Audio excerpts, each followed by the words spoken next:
States and the Kurzine spent over $60 million for a U.S. Senate seat. Astronomical amount of money, but our laws allow that to happen. And I'm wondering if there's such a check and a balance and all that, and both sides have valid points. You want to speak to the issue of having huge amounts of money and being able to essentially buy a campaign, but I know there are limits, and I want to speak to that.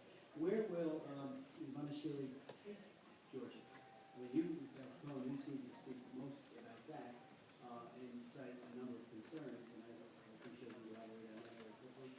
And then what our overriding concern has to be is free and fair. Do you think this will be a free and fair election, or are the checks and balances already baked into what will be an election in 11 days, or do you think we have reason to be concerned?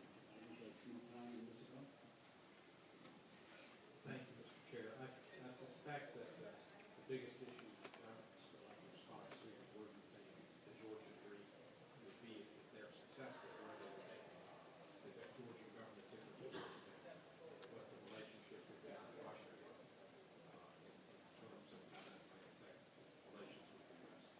And also the gentleman mentioned human rights, how you see human rights as being permitted by the present government, and what differences might exist if the Georgian Dream were successful in the election, and what do you foresee the election conditions today as far as advertising, as far as enforcement of laws, restrictions that may have been imposed, has it been fair? Gentlemen, excellent questions. All demonstrate your deep interest and expertise. Real quick, on the issue of personal wealth, let us make a comparison. 6 point whatever billion dollars is more, if my calculations are correct, more than a half of Georgia's GDP per annum. So it would not be comparison with Mitt Romney's meager 250 million, meager in comparison to Bidzina Ivanishvili. It won't be a Ross Perot. It would be a guy or a gal with a pocket $7 trillion deep. People like this don't exist on planet Earth. And there is a culture of bypassing official channels of financing in the case of Russian oligarchs, which Mr. Ivanishvili, whether he holds Russian citizenship or not, comes from a political culture of Russian oligarchs. There's a modus operandi of cash. And, if the Georgian government is successfully tracking that, good luck.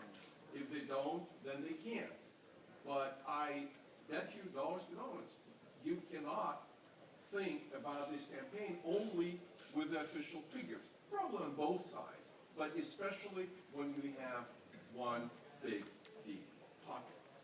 In terms of direction, I think this is a strategic question, and this is something I'm grappling with, and not a lot is said about that, and that is that whether we like Saakashvili or not, he never studied in Russia, he studied in Ukraine and in Colombia.